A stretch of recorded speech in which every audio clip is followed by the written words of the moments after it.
नमस्कार मित्रों, स्वागत है आप सभी का वैदिक एस्ट्रो इंडिया में। दोस्तों, वीडियो को लाइक और शेयर करें तथा चैनल को सब्सक्राइब करें एवं बेल आइकन प्रेस करना ना भूलें। दोस्तों, आज हमारी चर्चा का विषय है 12 ज्योतिर्लिंग। इस ब्रह्मांड का हर एक कण शिवमय है। भगवान शिव को भोलेनाथ भी कहा जाता है क्योंकि ये अपने भक्तों को बिना किसी भेदभाव के अपनाते हैं। भगवान शिव को प्रसन्न करने के लिए न तो पकवान की आवश्यकता होती है, न मिष्ठान की, न ही फलादि कंदमूल की, न ही रत्न द्रव्य की। वह तो भोलेनाथ हैं, वह बस जल से अर्पित करने से ही प्रसन्न हो जाते हैं। ऐसे हैं हमारे स्वयंभू सदाशिव भोलेनाथ। सभी ज्योतिर्लिंग भारत के अनेक प्रदेशों में स्थित हैं। शिव पुराण में 12 ज्योतिर्लिंग के प्राकट्य का वर्णन मिलता है।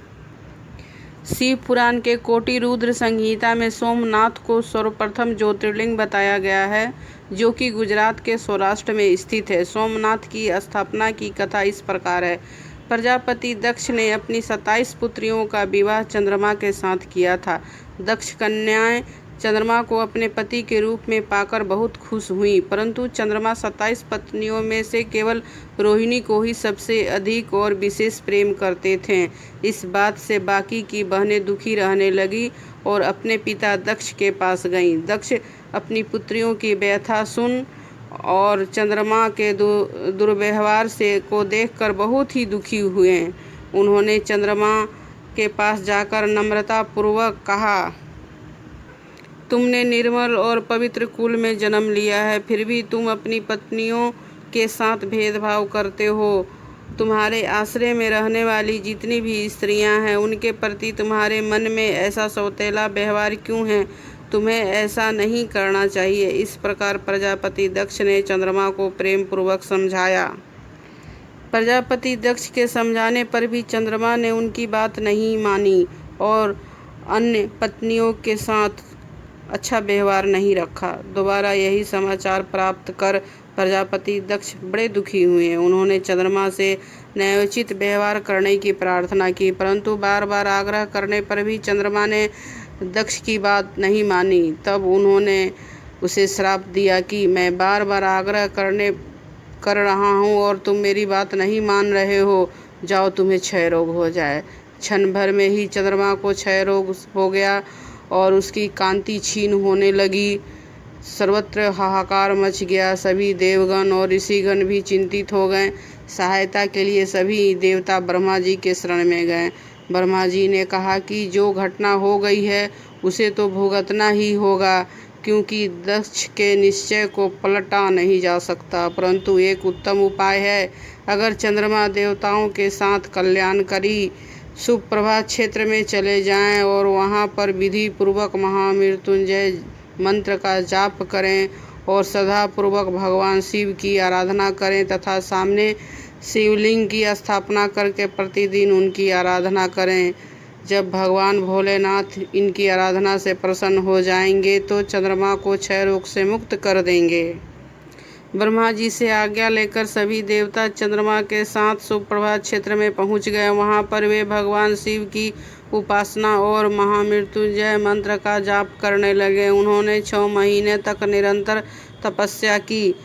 10 करोड़ महामृत्युंजय का जाप तथा ध्यान करते हुए चंद्रमा स्थिर चित्त से निरंतर खड़े रहे। उनकी तपस्या से भगवान शिव प्रसन्न हो गए तथा उन्होंने चंद्रमा से उत्तम वर मांगने को कहा। तब चंद्रमा ने प्रार्थना करते हुए कहा, हे देवेश्वर, हे महादेव, मेरे सारे अपराधों को क्षमा करते हुए इस क्षय रोग को दूर करें। तब भगवान शिव ने कहा कि तुम्हारी कला एक पक्ष में क्षीण हो जाएगी और दूसरे पक्ष में प्रतिदिन निरंतर बढ़ती जाएगी। इस प्रकार तुम स्वस्थ और लोक सम्मान के योग्य हो जाओगे। तब उन्होंने भक्ति भाव पूर्वक भगवान शिव की स्तुति की। ऐसी स्थिति में भगवान शिव ने उनकी भक्ति को देखकर लिंग रूप में प्रकट हुए और संसार में सोमनाथ ज्योतिर्लिंग के नाम से प्रसिद्ध हुए। मल्लिकार्जुन ज्योतिर्लिंग। यह ज्योतिर्लिंग आंध्र प्रदेश के श्रीशैलम नामक जगह पर कृष्णा नदी के तट पर स्थित है। एक बार भगवान शिव और माता पार्वती के पुत्र कार्तिक और गणेश विवाह के लिए आपस में कलह करने लगे।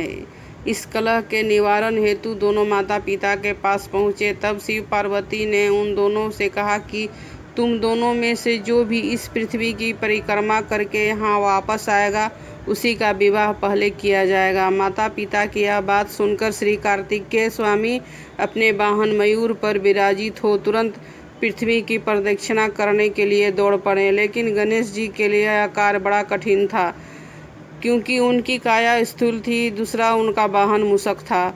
उन्होंने अविलंब पृथ्वी की परिक्रमा करने का एक सुगम उपाय खोज निकाला। सामने बैठे माता पिता का पूजन करने के पश्चात उनकी 7 परिक्रमाएं करके उन्होंने पृथ्वी प्रदक्षिणा का कार्य पूरा कर लिया। पूरी पृथ्वी का चक्कर लगाकर जब कार्तिक वहां लौटे तो देखा कि गणेश जी का विवाह रिद्धि और सिद्धि नाम की कन्याओं से हो चुका है तथा क्षेम तथा लाभ नाम के 2 पुत्र भी प्राप्त हो चुके हैं। यह सब देखकर स्वामी कार्तिक अत्यंत दुखी हो गए और रूठ करके कोच्च पर्वत की ओर चले गए। माता पार्वती वहां उन्हें मनाने पहुंची।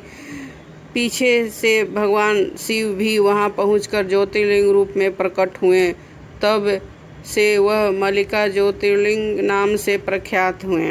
उनकी पूजा अर्चना सर्वप्रथम मल्लिका पुष्पों से की गई थी, इसलिए वहाँ मल्लिकार्जुन के नाम से विख्यात हुए। श्री महाकालेश्वर यह परम पवित्र ज्योतिर्लिंग मध्य प्रदेश के उज्जैन नगर में है। पुण्य सलिला शिप्रा नदी के तट पर उज्जैन प्राचीन काल में उज्जैनी के नाम से विख्यात था। इसे अवंतिकापुरी भी कहते थे। यह भारत की परम पवित्र सप्तपुरियों में से एक है। महाभारत, शिव पुराण तथा स्कंद पुराण में महाकाल ज्योतिर्लिंग की महिमा का पूरे विस्तार के साथ वर्णन किया गया है। इस ज्योतिर्लिंग की कथा पुराणों में इस प्रकार है। प्राचीन काल में उज्जैनी में चंद्रसेन नामक राजा राज करते थे। वे शिव के परम भक्त थे। एक दिन श्रीधर नाम का एक बालक उनकी शिव के प्रति भक्ति को देखा और राजा के शिव भक्ति से प्रभावित हुआ। वह स्वयं उसी प्रकार की सामग्रियों से शिव पूजन करने को ललायित हो उठा। सामग्री के साधन न जुट पाने पर वह लौटते समय उसने रास्ते में से एक पत्थर का टुकड़ा उठा लिया। घर आकर उसी पत्थर को शिव के रूप में स्थापित कर पुष्प चंदन आदि से परम श्रद्धा से उनकी पूजा करने लगा। माता भोजन करने के लिए बुलाने के लिए आई, किंतु वह पूजा छोड़कर उठने के लिए किसी भी प्रकार से तैयार नहीं था। अंत में माता ने झल्लाकर पत्थर का टुकड़ा उठा करके दूर फेंक दिया। इससे बहुत ही दुखी होकर वह बालक जोर जोर से रोने लगा। भगवान शिव को पुकारता हुआ रोने लगा। रोते रोते अंत में वह बेहोश होकर वहीं गिर पड़ा। बालक की अपने प्रति भक्ति और प्रेम देख करके भगवान भोलेनाथ अत्यंत प्रसन्न हो गए। होश में आते ही बालक ने देखा कि उसके सामने एक बहुत ही भव्य और अति विशाल स्वर्ण और रत्नों से जड़ित मंदिर खड़ा है और उस मंदिर के अंदर एक बहुत ही प्रकाशपूर्ण तेजस्वी ज्योतिर्लिंग खड़ा है। राजा चंद्रसेन वहां पहुंचकर उस बच्चे की भक्ति और सिद्धि की बड़ी सराहना की। धीरे धीरे वहां बड़ी भीड़ जुट गई। इतने में उस स्थान पर हनुमान जी प्रकट हो गए। उन्होंने कहा, मनुष्यों, भगवान शंकर शीघ्र ही फल देने वाले देवताओं में सर्वप्रथम हैं। इस बालक की भक्ति से प्रसन्न होकर उन्होंने ऐसा फल प्रदान किया है जो बड़े बड़े ऋषि मुनि करोड़ों जन्मों तक की तपस्या करने के बाद भी नहीं प्राप्त कर पाते हैं। इस गोप बालक की 8वीं पीढ़ी में धर्मात्मा नंद गोप का जन्म होगा। द्वापर युग में भगवान विष्णु कृष्णावतार लेकर उनके यहाँ तरह तरह की लीलाएं करेंगे। हनुमान जी इतना कहकर अंतर्ध्यान हो गए। उस स्थान पर नियम से भगवान शिव की आराधना करते हुए अंत में श्रीधर गोप और राजा चंद्रसेन शिव धाम को चले गए। ओमकारेश्वर यह ज्योतिर्लिंग मध्य प्रदेश में पवित्र नर्मदा नदी के तट पर स्थित है। इस स्थान पर नर्मदा के 2 धाराओं में विभक्त हो जाने से बीच में एक टापू सा बन जाता है। यह टापू मानधाता पर्वत या शिवपुरी कहा जाता है। नदी की एक धारा इस पर्वत के उत्तर की ओर तथा दूसरी दक्षिण की ओर बहती है। दक्षिण वाली धारा ही मुख्य धारा मानी जाती है।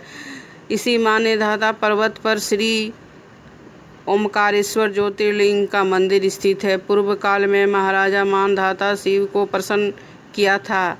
इसी से इस पर्वत को मानधाता पर्वत भी कहा जाने लगा।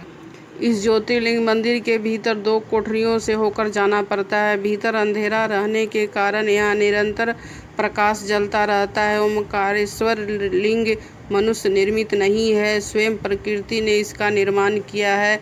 इसके चारों ओर हमेशा जल भरा रहता है। संपूर्ण मानधाता पर्वत ही भगवान शिव का स्वरूप माना जाता है। इसी कारण इसे शिवपुरी भी कहते हैं। लोग भक्ति पूर्वक इसकी परिक्रमा भी करते हैं। कार्तिक पूर्णिमा के दिन यहाँ बहुत भारी मेला लगता है। यहाँ लोग भगवान शिव को चने की दाल का प्रसाद चढ़ाते हैं। रात्रि में शिव आरती का कार्यक्रम बड़ा ही भव्य है। तीर्थयात्रियों को इसके दर्शन अवश्य करने चाहिए। इस ओमकारेश्वर ज्योतिर्लिंग के दो स्वरूप हैं। एक तो अमलेश्वर के नाम से जाना जाता है। यह नर्मदा के दक्षिण तट पर ओमकारेश्वर से थोड़ी दूर पर हटकर हैं। पृथक होते हुए भी दोनों की गणना एक ही में की जाती है। लिंग के दो स्वरूप होने की कथा भी पुराणों में इस प्रकार दी गई है। एक बार विंध्य पर्वत ने पार्थिव शिवलिंग की अर्चना के साथ भगवान शिव की 6 मास तक कठिन उपासना की। उनकी इस उपासना से प्रसन्न होकर शंकर जी वहां प्रकट हुए। उन्होंने विंध्य को उनके मनोवांछित वर प्रदान किए। विंध्याचल की इस वर प्राप्ति के अवसर पर वहां बहुत से ऋषिगण और मुनि भी पधारे। उनकी प्रार्थना पर शिव जी अपने ओमकारेश्वर नामक लिंग को 2 भाग किए। एक का नाम ओमकारेश्वर तथा दूसरे का नाम अमलेश्वर रखा। दोनों लिंगों के स्थान और मंदिर पृथक होते हुए भी दोनों की सत्ता और स्वरूप को एक ही माना जाता है। शिव पुराण में इस ज्योतिर्लिंग की महिमा का विस्तार से वर्णन किया गया है। श्री ओमकारेश्वर तथा श्री अमलेश्वर के दर्शन का पुण्य बताते हुए नर्मदा स्नान का पावन फल का भी वर्णन किया गया है। प्रत्येक मनुष्य को इस क्षेत्र की यात्रा अवश्य करनी चाहिए। श्री केदारनाथ, यह ज्योतिर्लिंग पर्वतराज हिमालय के केदार नामक चोटी पर स्थित है। पुराणों एवं शास्त्रों में श्री केदारेश्वर ज्योतिर्लिंग की महिमा का वर्णन किया गया है। यह अति पवित्र पुण्य फलदायी ज्योतिर्लिंग की स्थापना के विषय में पुराणों में यह कथा वर्णित है कि अनंत रत्नों के जनक, अतिशय पवित्र तपस्वियों, ऋषियों, सिद्धों, देवताओं की निवास भूमि पर्वतराज हिमालय के केदार नामक अत्यंत शोभाशाली श्रृंग पर महातपस्वी श्री नर और नारायण ने बहुत वर्षों तक भगवान शिव को प्रसन्न करने के लिए कठिन तपस्या की। कई हजार वर्षों तक वे निरंतर निराहार रहकर एक पैर पर खड़े होकर भगवान शिव का नाम जप रहे थे। इस तपस्या से सारे लोकों में उनकी चर्चा होने लगी। देवता, ऋषि, मनुष्य, यक्ष, गंधर्व सभी उनकी साधना और संयम की प्रशंसा करने लगे। चराचर के पितामह ब्रह्मा जी तथा सबका पालन करने वाले भगवान विष्णु महातपस्वी श्री नर नारायण के तप की प्रशंसा करने लगे। अंत में भगवान शिव जी भी उनकी तपस्या से प्रसन्न हो उठे। नर और नारायण ने भगवान भोलेनाथ के दर्शन से आनंद विभोर होकर उनके बहुत प्रकार से स्तुतियों तथा मंत्रों से उनकी पूजा अर्चना की। भगवान शिव जी ने अत्यंत प्रसन्न होकर उनसे वर मांगने को कहा। दोनों ऋषियों ने उनसे कहा, महादेव, यदि आप हम पर प्रसन्न हैं तो भक्तों के कल्याण हेतु आप सदा सर्वदा के लिए अपने स्वरूप को यहाँ स्थापित करने की कृपा करें। आपके यहाँ निवास करने से यह स्थान सभी प्रकार से अत्यंत पवित्र हो उठेगा। यहाँ आपका दर्शन पूजन करने वाले मनुष्यों को कभी भी कोई कष्ट न हो, उन्हें आपकी भक्ति और मोक्ष प्राप्त हो। प्रभु, आप मनुष्यों के कल्याण तथा उनके उद्धार के लिए अपने स्वरूप को यहाँ स्थापित करने की हमारी प्रार्थना को स्वीकार करें। उनकी प्रार्थना सुन भगवान शिव ने ज्योतिर्लिंग के रूप में वहाँ रहना स्वीकार कर लिया। केदार नामक हिमालय श्रृंग पर स्थित होने के कारण इस ज्योतिर्लिंग को केदारेश्वर ज्योतिर्लिंग के रूप में जाना जाता है।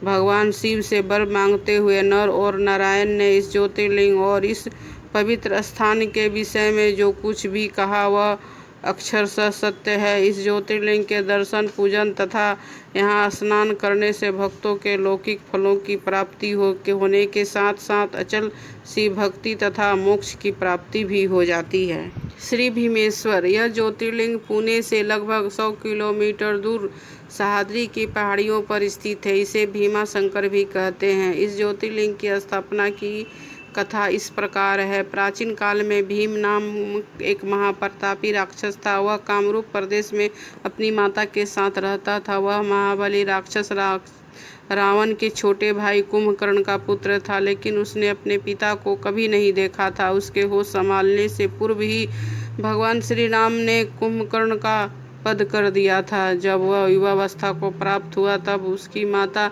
ने उसे सारी बातें बताई। भगवान विष्णु के अवतार श्री रामचंद्र जी द्वारा अपनी पिता का वध की बात सुनकर के वह महाबली राक्षस अत्यंत ही दुखी और क्रोधित हो उठा। वह निरंतर भगवान श्री हरि के वध का उपाय सोचने लगा। उससे अपने अभीष्ट की प्राप्ति के लिए 1000 वर्ष तक कठिन तपस्या की। उसकी तपस्या से प्रसन्न होकर ब्रह्मा जी ने उसे लोक विजय होने का वर दे दिया। अब तो वह राक्षस ब्रह्मा जी से उस वर को प्राप्त कर सारे प्राणियों को पीड़ित करने लगा। उसने देवलोक पर आक्रमण कर दिया, देवताओं को हरा दिया। पूरे देवलोक अब भीम के अधिकार में हो गया। इसके बाद वह भगवान श्री हरि से युद्ध करने को आग्रह किया, फिर उन्हें भी पराजित कर दिया। इसके पश्चात उसने कामरूप के परम शिव भक्त राजा सुदक्षिण पर आक्रमण करने के लिए चला। वह राजा सुदक्षिण के साथ साथ मंत्री अनुचरों सहित ही राजा को बंदी बना लिया। इस प्रकार धीरे धीरे उसने सारे लोगों पर अपना अधिकार जमा लिया। उसके अत्याचार से वेद, पुराणों, शास्त्रों तथा स्मृतियों का सर्वत्र ही हास होने लगा। वह किसी को कोई भी धार्मिक कृत्य नहीं करने देता था। इस प्रकार यज्ञ, दान, तप, स्वाध्याय आदि सारे काम एकदम से ठप हो गए थे। भीम के अत्याचार की भीषणता से घबराकर ऋषि मुनि देवगण भगवान शिव के शरण में गए और उनसे अपना तथा अन्य सारे प्राणियों का दुख कहा। उन्होंने उनकी प्रार्थना सुनकर भगवान शिव ने कहा, मैं शीघ्र ही उस अत्याचारी राक्षस का संहार करूंगा। उसने मेरे प्रिय भक्तों कामरूप नरेश सुदक्षिण को भी सेवकों सहित बंदी बना लिया है। वह अत्याचारी असुर अब वह अधिक दिन तक जीवित नहीं रह सकता। भगवान शिव के से अवशासन पा करके ऋषि मुनि देवगण अपने अपने स्थान पर वापस लौट आए। उधर राक्षस भीम के बंदी गृह में पड़े राजा सुदक्षिण ने भगवान शिव का ध्यान किया। वह अपने सामने पार्थिव शिवलिंग रखकर अर्चना करते रहे। उन्होंने ऐसा करते रहा। राक्षस भीम क्रोधित हो गया। सुदक्षिण के शिव भक्ति को देखकर क्रोधित राक्षस भीम ने अपनी तलवार से उस पार्थिव शिवलिंग पर प्रहार किया, किंतु उसकी प्रहार जब तक स्पर्श में आती शिवलिंग के, उससे पहले ही भगवान शिव उस पार्थिव शिवलिंग से प्रकट हो गए और उन्होंने एक हुंकार भरी। उस हुंकार से ही राक्षस भीम वहीं जलकर भस्म हो गया। भगवान सदाशिव का यह अद्भुत कृत्य देखकर सारे ऋषि मुनि देवगण वहां एक होकर उनकी स्तुति करने लगे। उन लोगों ने भगवान शिव को प्रार्थना की कि हे महादेव, आप लोग कल्याणार्थ अब सदा के लिए यहीं निवास करें। यह क्षेत्र शास्त्रों में अपवित्र बताया गया है। आपके निवास करने से यह परम पवित्र तथा पुण्य क्षेत्र बन जाएगा। भगवान शिव ने सबकी यह प्रार्थना स्वीकार कर ली। वहाँ वह ज्योतिर्लिंग के रूप में सदा के लिए निवास करने लगे। उनका यह ज्योतिर्लिंग भीमेश्वर के नाम से विख्यात हुआ। शिव पुराण में यह कथा पूरे विस्तार से दी गई है। इस ज्योतिर्लिंग को भीमा अमोघ है। इसके दर्शन का फल कभी व्यर्थ नहीं जाता। भक्तों की सभी मनोकामनाएं यहाँ आकर पूर्ण हो जाती हैं। श्री विश्वनाथ, यह ज्योतिर्लिंग उत्तर भारत की प्रसिद्ध नगरी काशी में स्थित है। यह नगरी का प्रलय काल में भी लोप नहीं होता। उस समय भगवान शिव अपनी वासभूमि इस पवित्र नगरी को अपने त्रिशूल पर धारण कर लेते हैं और सृष्टि काल आने पर पुनः यथास्थान पर रख देते हैं। सृष्टि की आदि स्थली भी यही नगरी को बताया गया है। भगवान विष्णु ने इसी स्थान पर सृष्टि कामना से तपस्या करके भगवान शंकर जी को प्रसन्न किया था। अगस्त्य मुनि ने भी इसी स्थान पर अपनी तपस्या द्वारा भगवान शिव को संतुष्ट किया था। इस पवित्र नगरी की महिमा ऐसी है कि यहाँ जो भी मृत्यु को प्राप्त करता है उसे मोक्ष की प्राप्ति होती है। भगवान शंकर उसके कानों में तारक मंत्र का उपदेश करते हैं। इस मंत्र के प्रभाव से पापी प्राणी भी सहज ही भवसागर की बाधाओं से पार हो जाते हैं। पुराणों में इस ज्योतिर्लिंग के संबंध में यह भी कथा दी गई है। भगवान शंकर पार्वती जी से विवाह करके कैलाश पर्वत पर रह रहे थे, लेकिन वहाँ पिता के घर में ही विवाहित जीवन बिताना पार्वती जी को अच्छा नहीं लग रहा था। एक दिन उन्होंने भगवान शिव से कहा, आप मुझे अपने घर ले चलिए, यहाँ रहना मुझे अच्छा नहीं लगता। सारी लड़कियाँ शादी के बाद अपने पति के घर जाती हैं, मुझे पिता के घर में ही रहना पड़ रहा है। भगवान शिव ने उनकी यह बात स्वीकार कर ली। माता पार्वती को साथ लेकर अपनी नगरी काशी में आ गए और यहाँ आकर वे विश्वनाथ ज्योतिर्लिंग के रूप में स्थापित हो गए। श्री त्र्यंबकेश्वर, यह ज्योतिर्लिंग महाराष्ट्र प्रांत के नासिक से 30 किलोमीटर दूर पश्चिम में स्थित है।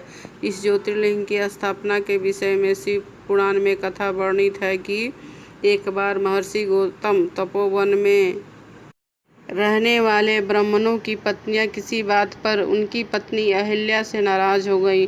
उन्होंने अपने पतियों से गौतम ऋषि का तिरस्कार करने के लिए प्रेरित किया। उन ब्राह्मणों ने इसके निमित्त भगवान श्री गणेश जी की आराधना की। उनकी आराधना से प्रसन्न होकर गणेश जी प्रकट होकर उनसे वर मांगने को कहा। उन ब्राह्मणों ने कहा कि प्रभु, यदि आप हम पर प्रसन्न हैं तो किसी प्रकार गौतम ऋषि को इस आश्रम से बाहर निकाल दे। उनकी यह बात सुनकर गणेश जी ने उन्हें ऐसा वर मांगने के लिए समझाया, किंतु वे आग्रह पर अटल रहे। गणेश जी विवश होकर उनकी बात माननी पड़ी।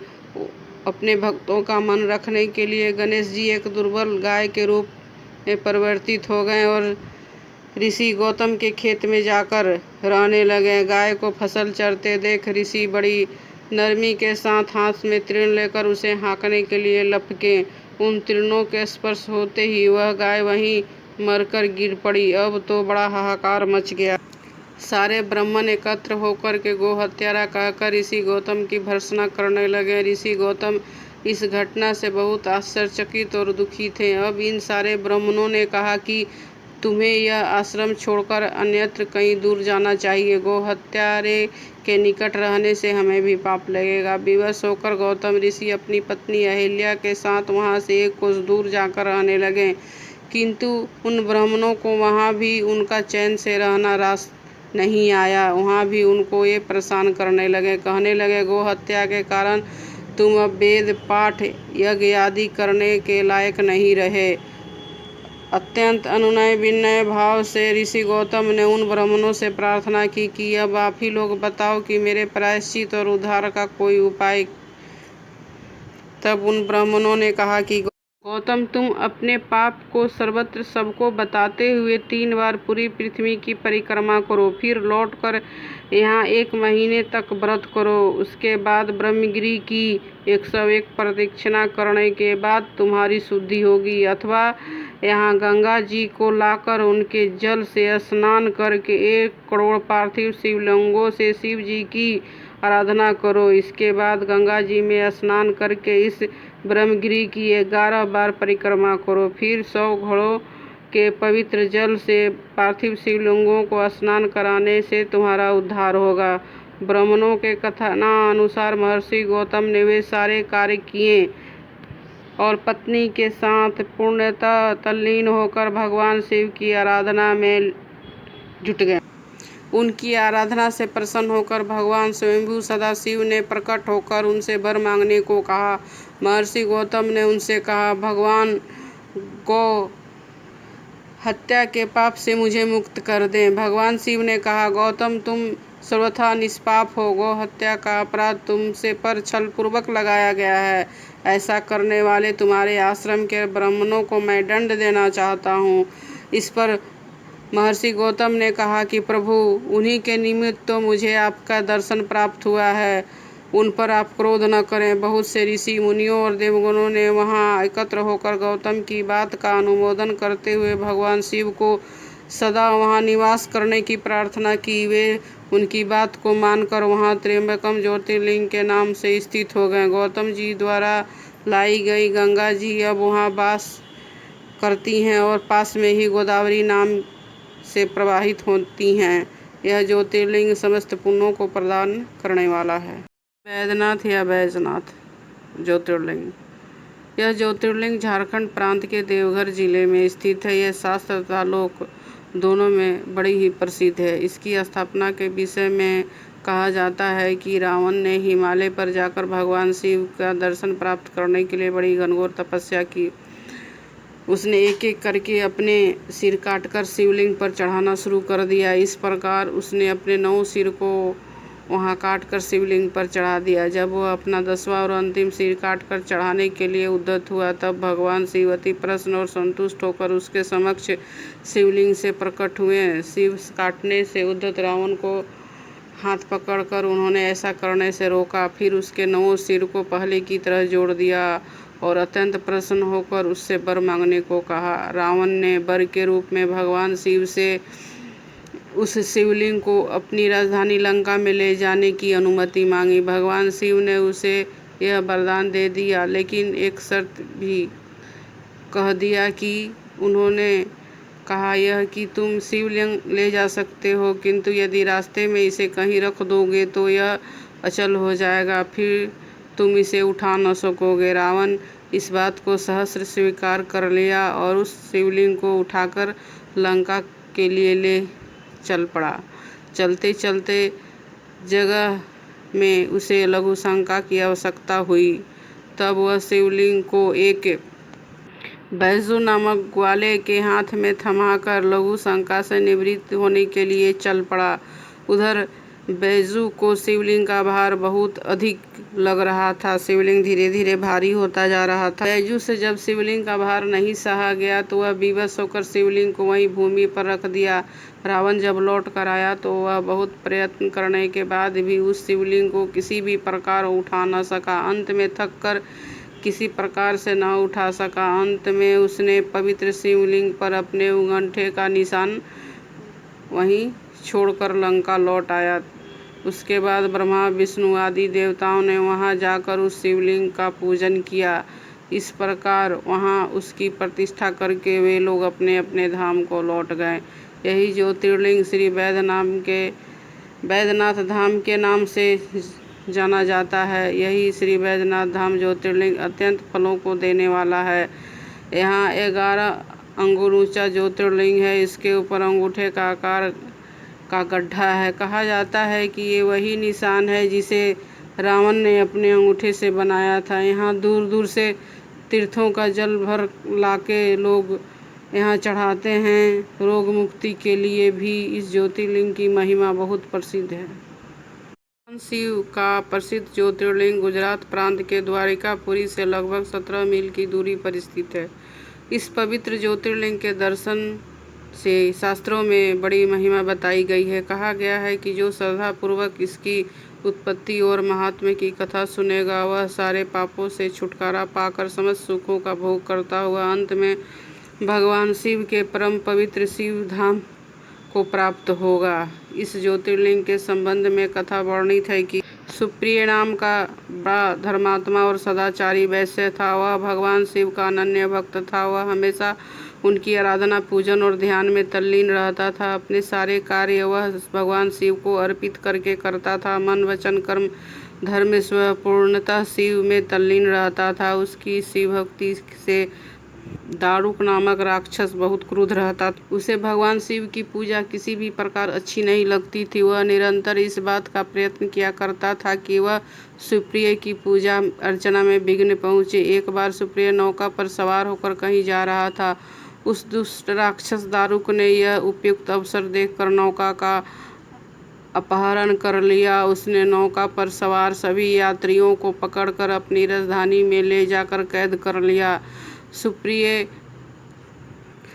कारागार में भी अपने नीति नियम के अनुसार भगवान शिव की पूजा अर्चना करने लगा।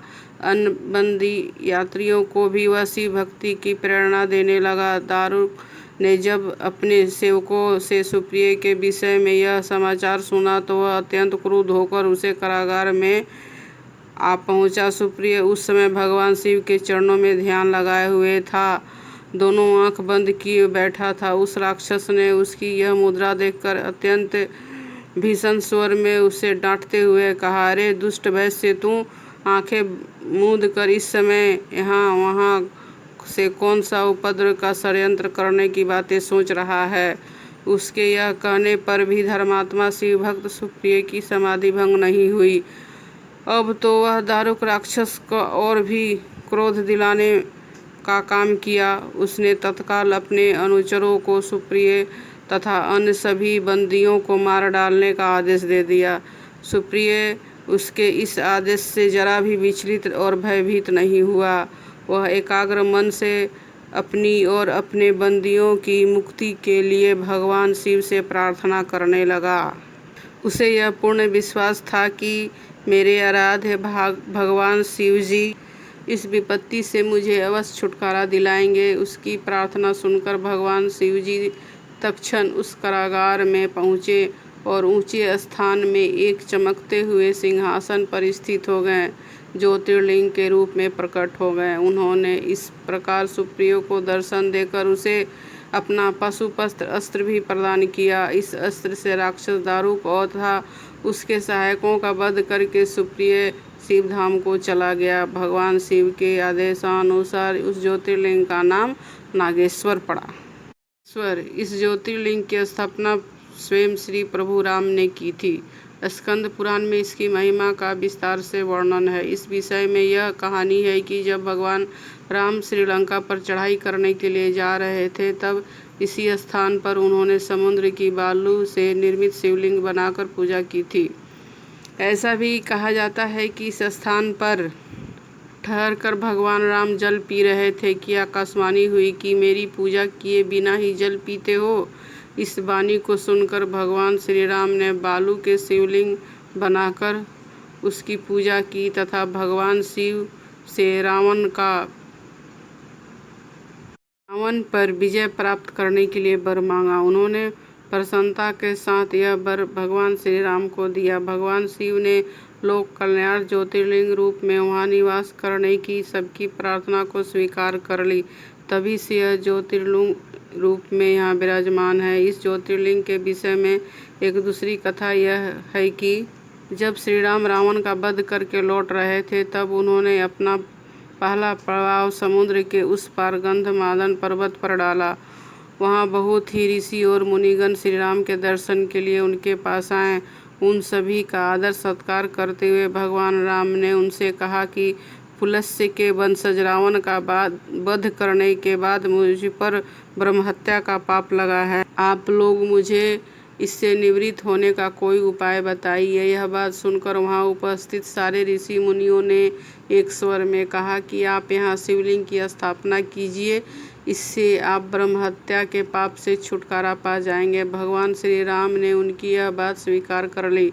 हनुमान जी को कैलाश पर्वत जाकर वहाँ से शिवलिंग लाने को कहा। हनुमान जी तत्काल ही वहाँ जा पहुँचे, किंतु उन्हें उस समय भगवान शिव के दर्शन नहीं हुए। अतः वे उनका दर्शन प्राप्त करने के लिए वहीं बैठकर तपस्या करने लगे। कुछ काल पश्चात शिव जी का दर्शन प्राप्त हुआ। हनुमान जी शिवलिंग लेकर लौटे, किंतु जब तक सुमुहूर्त बीत जाने की आशंका से सीता जी द्वारा लिंग की स्थापना का कार्य कराया जा चुका था। हनुमान जी को यह सब देखकर बहुत दुख हुआ। उन्होंने अपनी व्यथा श्री राम से बताई। श्री राम ने हनुमान जी से इसका कारण बताया और कहा कि यदि तुम चाहो तो इस लिंग को यहाँ से उखाड़ कर हटा दो। हनुमान जी प्रसन्न होकर उस लिंग को उखाड़ने लगे, किंतु बहुत प्रयत्न करने पर भी वह शिवलिंग टस से मस नहीं हुआ।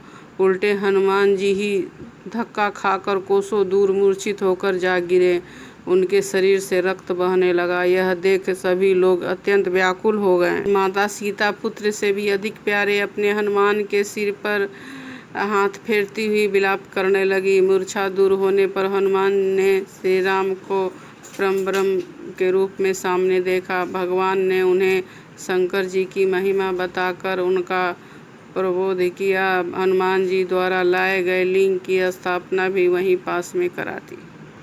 घुष्णेश्वर ज्योतिर्लिंग 12 ज्योतिर्लिंगों में यह अंतिम ज्योतिर्लिंग है। इसे घुष्णेश्वर घृष्णेश्वर तथा घुश्मेश्वर भी कहा जाता है। यह महाराष्ट्र प्रदेश के दौलताबाद से 12 मील दूर वेरुवल गांव में स्थित है। ज्योतिर्लिंग के विषय में पुराणों में कथा वर्णित है कि दक्षिण देश में देवगिरी पर्वत के निकट सुधर्मा नाम के अत्यंत तेजस्वी ब्राह्मण रहता था। उसकी पत्नी का नाम सुदेहा था। दोनों में परस्पर बहुत प्रेम था। किसी प्रकार का कोई कष्ट उन्हें नहीं था, लेकिन उनकी कोई संतान नहीं थी। ज्योतिषीय गणना से पता चला कि सुदेहा के गर्भ से संतानोत्पत्ति नहीं हो सकती।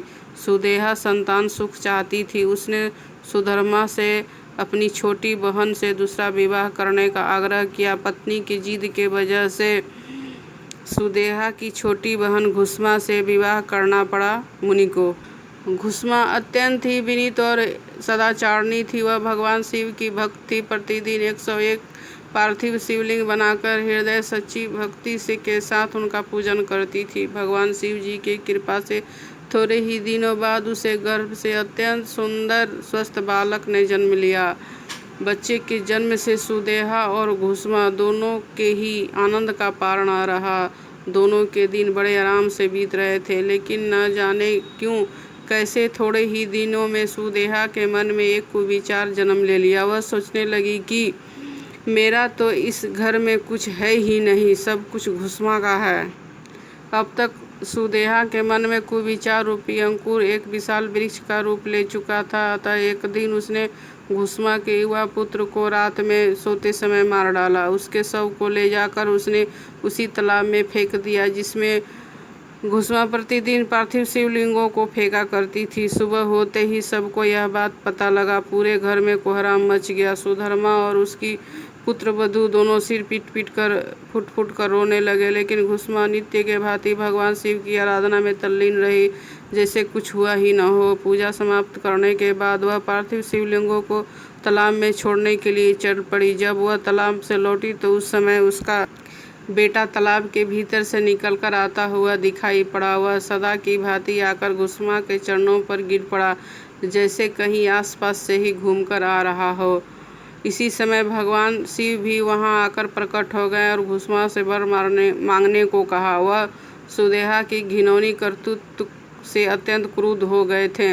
अपने त्रिशूल से द्वारा उसका गला काटने का उद्यत दिखाई दे रहे थे। घुश्मा ने हाथ जोड़कर भगवान शिव से कहा, प्रभु, यदि आप मुझ पर प्रसन्न हैं तो मेरी उस अभागिन बहन को क्षमा कर दें। निश्चित रूप से उसने अत्यंत जघन्य पाप किया है, किंतु आपकी दया से मुझे मेरा पुत्र वापस मिल गया। अब आप उसे क्षमा कर दें। और प्रभु, मेरी एक प्रार्थना है, लोक कल्याण के लिए आप इस स्थान पर सर्वदा के लिए निवास करें। भगवान शिव ने उसकी ये दोनों बातें स्वीकार कर ली।